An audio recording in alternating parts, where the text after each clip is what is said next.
seeking peace with an armed group that abducted more than 200 schoolgirls. Nigeria's government says it's agreed to a ceasefire with Boko Haram in a deal that could see the young hostages released. But what's behind the apparent breakthrough? This is Inside Story.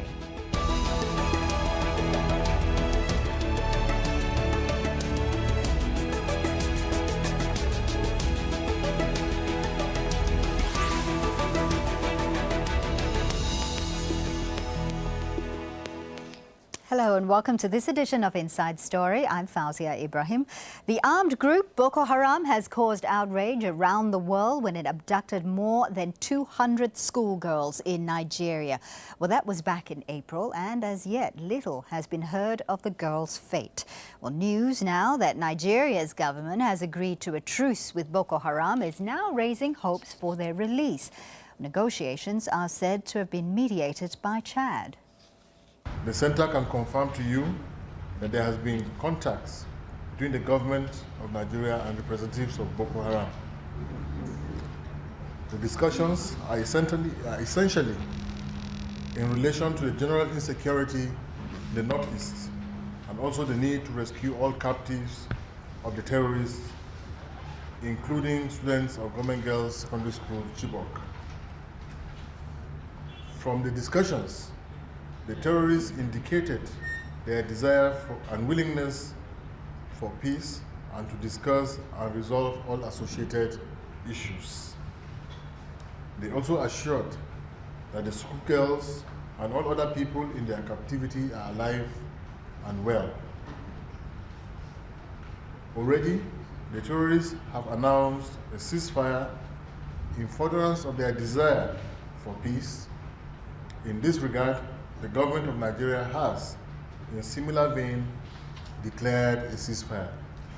Well, France has been involved in negotiations for the release of several of its citizens kidnapped by Boko Haram, and French President Francois Hollande hailed the latest developments as good news, telling a news conference in Paris that the girls' release could happen in the coming hours and days. Well, critics, though, are questioning the timing of all of this. Nigerian President Goodluck Jonathan has been criticized at home and abroad for his sluggish response to the kidnapping. News that he may now be able to secure the schoolgirls' release comes as he considers a second term in office, with presidential elections due early next year. Al Jazeera's Harun Mutasa has more now from Abuja. Supporters of President Goodluck Jonathan organized this rally. There's a general election next year, and his supporters feel that he's done a good job. They want him to run for a second term. But other Nigerians are a bit more skeptical. They're saying it's taken too long for the government to deal with the insurgency problem.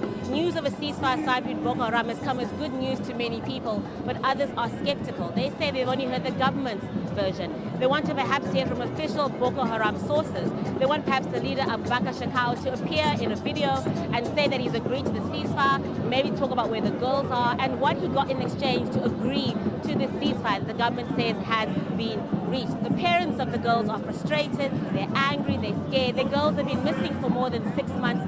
All they know is they're somewhere in the bush, being held by strange men. They don't know what's been happening to their daughters. They want their daughters brought home soon, and the government hasn't yet given them a date of when that's going to happen. Harun Mutasa for Inside Story.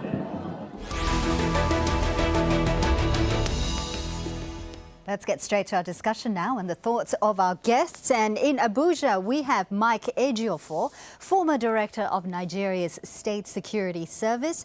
Joining us from Birmingham is Aliyu Musa, an independent researcher on war and conflict study and a specialist on Boko Haram. And completing the panel in London is Lucy Freeman, director of Amnesty International's Gender, Sexuality and Identity program. Welcome to all of you to this discussion. Now, we've been down this road before. We've had talks of a ceasefire before. We've had promises of the girls being released, but nothing, no effort has ever actually happened, or no success has actually occurred at all. At this stage, of course, Boko Haram has not actually officially confirmed that they've agreed to this ceasefire. Now, Aliyu Musa, can I just start with you? Just how seriously are you taking the government's announcement? First of all, to answer your question, I would also ask myself a couple of questions. The first question I'll ask myself is, and of course everyone else, is why is it now? And then the second question is, should we take the government seriously, just like you asked me? In the past, we have had similar cases. I'll take you precisely to July 8, 2013, when one man by the name Muhammad Marwana came out to say that he was negotiating on behalf of Boko Haram and that the government had agreed a deal with Boko Haram, but it turned out to be untrue. Of course, after that, we also had someone else by the name Abdul Aziz who said he was speaking on behalf of Boko Haram, but it turned out to be untrue as well.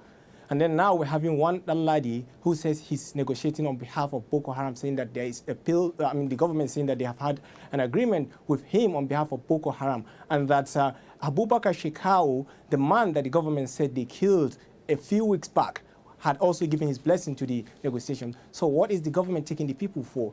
Should we take them seriously? I doubt. I don't think we should take them seriously, because the timing is also a problem, like we have all seen it. It's just about 6 months to the election, and a lot of things are just happening. First of all, the military, our military that had been trounced again and again by Boko Haram, suddenly are winning the war.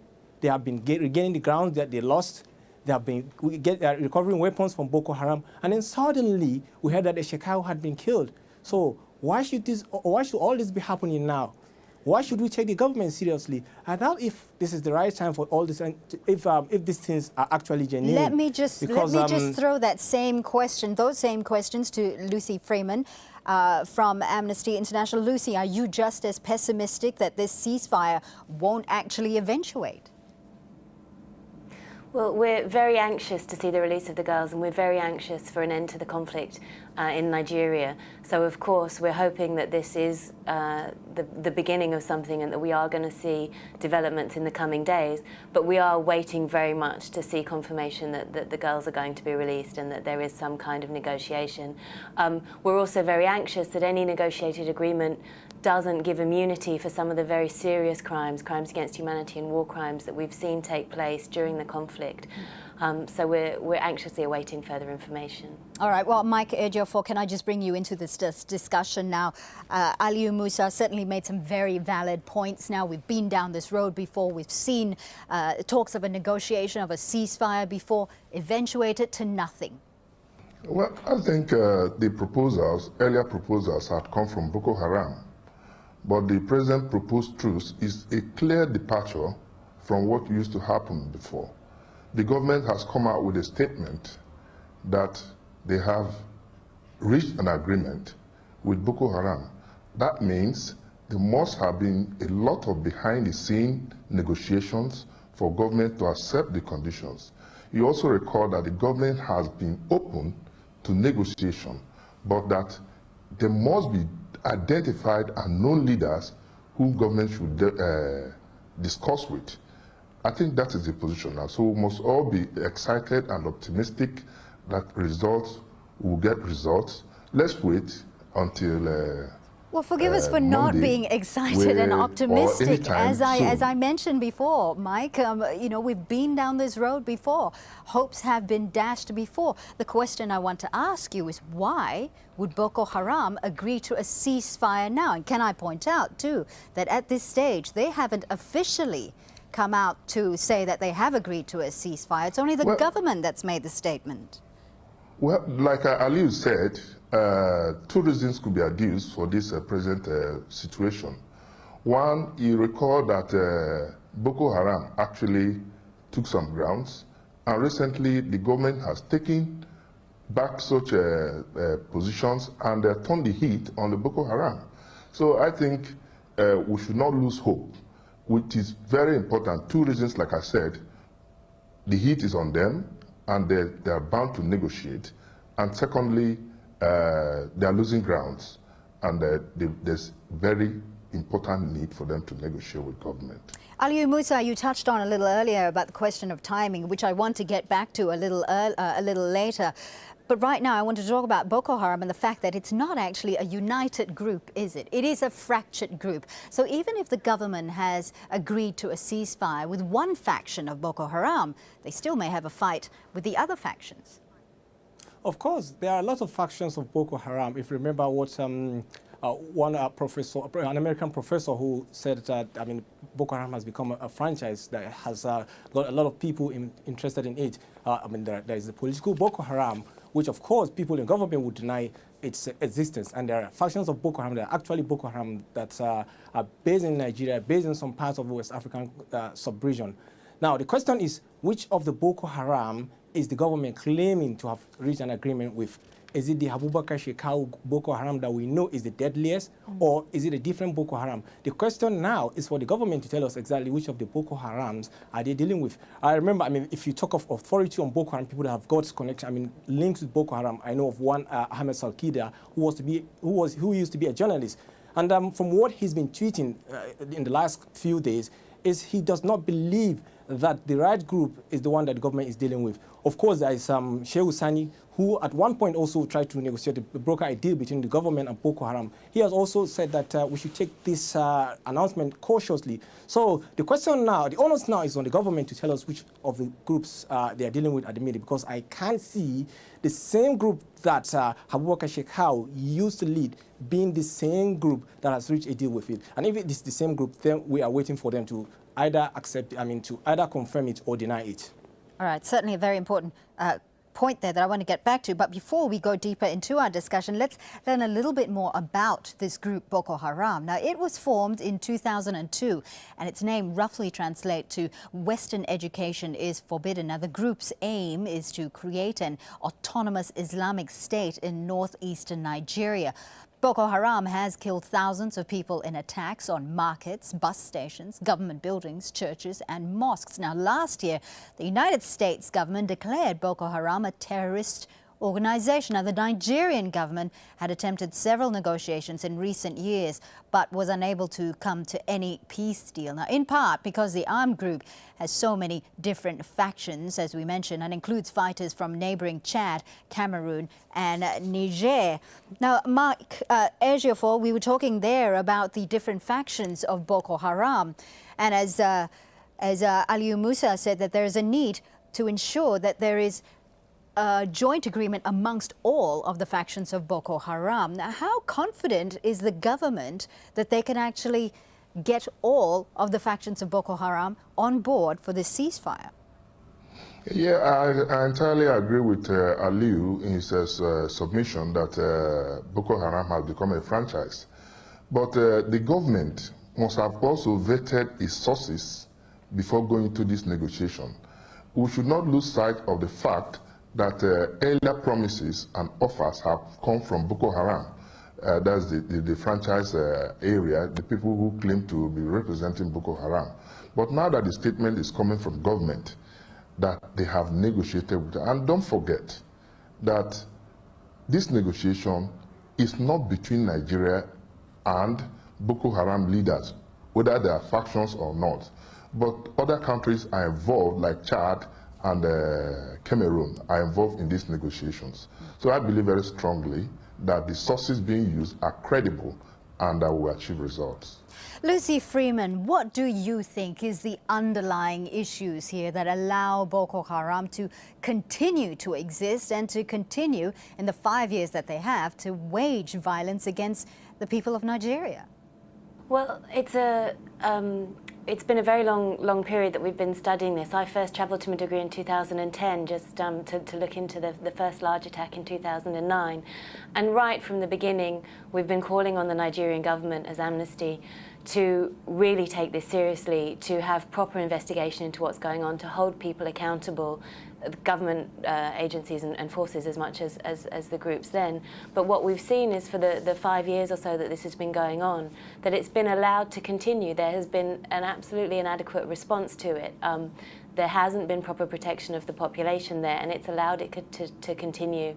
There haven't been people being brought to justice and being held accountable for what they've done in the name of Boko Haram.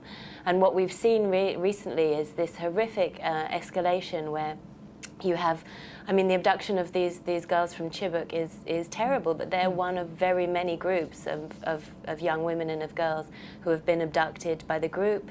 Other young women living in areas that the group have taken over. We're receiving reports of forced marriage. A number of young boys have been killed, and young men and adults killed. And so what we've seen over a number of years is that there really has been an inadequate response from the government in addressing this. The other very worrying thing has been reports that there have been kind of inadequate support to the military and to the soldiers that are there fighting the group. So we've seen reports that there's insufficient equipment or insufficient support for people on the front line who are supposed to be doing the fighting. And in fact, when we look at the attack on Chibok when the girls were taken, Amnesty International released a report, and we found information that actually the military had a couple of hours advanced warning of that attack and didn't do anything right. I want to stop it Lucy, happening. if I could just hold you off there for just a while and bring in Mike Ejiofor here. You've just heard there how there are accusations that the military or the government hasn't really done much to address the problems in the north. There's been fair warning, as Lucy just said, that the military had been given advance warning that attack was going to be given on the girls in Chibok. Why do you think it's taken the military so long to actually try to act against Boko Haram? That's one. And two, why is it taking so long to get these girls released? Yeah, you see, initially, like I said, the government, we were not prepared for this kind of situation. The Nigerian military was not prepared for this kind of situation. But you notice that recently, the military has been re-engineered and re-equipped to face the current challenges. And I think that is why it took us a little time, because you know that issue of armament are not things you buy off the shelf. It will take time for people to get these orders placed and delivery taken. Right. And But it's more than that, though, isn't it, Mike Ejiofor? It's not just a military issue here. Aliyu Musa, we're talking about problems in the north that's been there for a long time, that's actually allowed Boko Haram to exist. Yes, certainly, definitely. What I have been saying, I've said in a series of commentaries that Boko Haram is not just any group. It is a group that is based on ideology, and this ideology has been in existence since the 80s. Of course, if you remember the Metasine group that existed then, and it was, of course, defeated towards the late 1980s. It is that group that has germinated to become this monster that we see today as Boko Haram. The issue is, what has the government, of course, not this government, various governments, what have they done to checkmate this kind of ideology? And now, one big issue we need to contend with is the fact that even if this ceasefire turns out to be true, is that what have we done? Have we got a framework to work towards, to make sure that this kind of ideology is dealt with once and for all? The question, of course, is for the government to look at how they can come up with a framework. You don't just end a conflict and say there is a ceasefire today. It is a conflict that has been there for 5 years, 5 whole years. It's not something that you just come and tell us that, well, everybody should go, all the people that have seen should go and sin no more, all the girls that have been captured should come back and as if nothing happened. We need to have a framework to look at those people that have perpetrated crimes against humanity, look at people that are victims, and think of how we can rehabilitate them as well. And of course, you can't tell me that if Shekau, if he were alive today, he would just go away and then we tell him not to sin again. Right. Lucy and of Freeman, course, there's also the problem of... Right. Lucy Freeman, I want to bring you into this discussion. It's very interesting that Aliyu Musa said that there is a need to rehabilitate these people who've joined Boko Haram. Would you agree there's a need to rehabilitate them or to jail them? There's a need to rehabilitate the entire northeast region. If you look at the situation we have now, the health system has completely collapsed. The education system has completely collapsed. There is nothing there that's going to allow people to return and to continue functioning and living their lives. The farming systems, people are not able to farm because it's too dangerous, because there's a conflict going on. So even if there is a peace agreement tomorrow and that's the end of the the fighting, there's a huge amount of work that needs to be done to make sure that the impact of that is mitigated, and the effects and the devastation that it's caused are rebuilt. And when we look at whether it's the girls themselves or the other people that have been affected, people that have lost loved ones, the relatives of the thousands of people that have been arrested by the military, all of these people are going to need to be dealt with.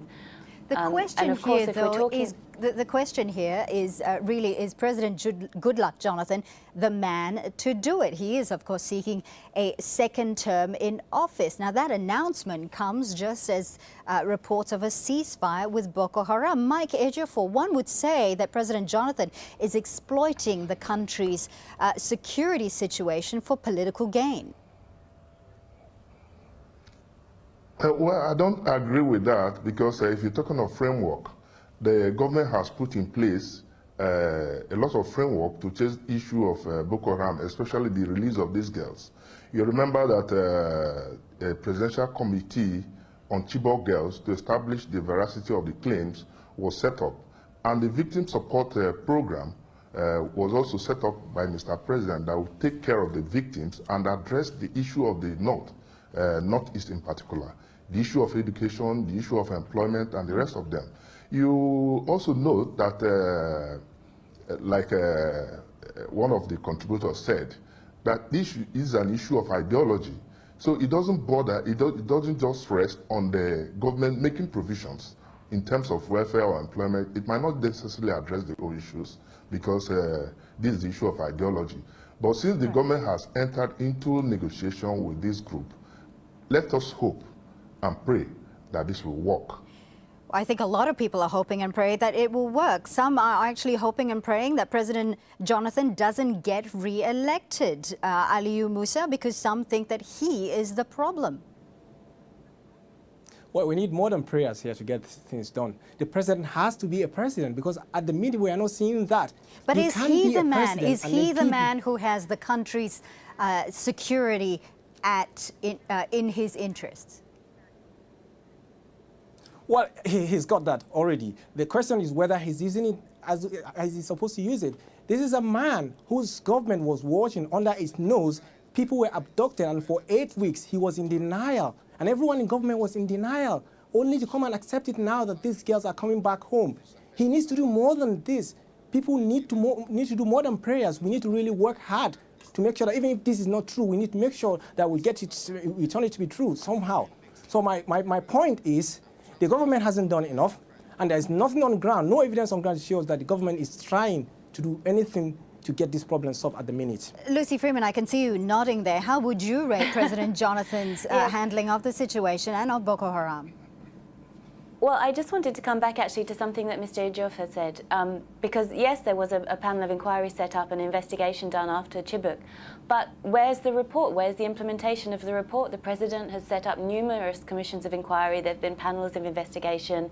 There apparently was an investigation set up after the Jazeera attack, after the video surfaced of these soldiers executing people, but we don't see any results. So these panels are set up. It's very difficult to even see a copy of the final report, let alone any implementation of it.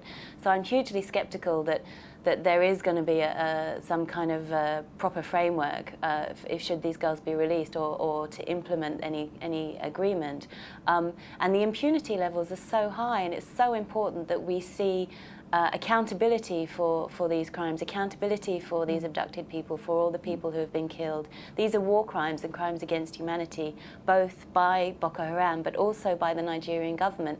And time again we're seeing nothing being done about it on the part of the Nigerian government.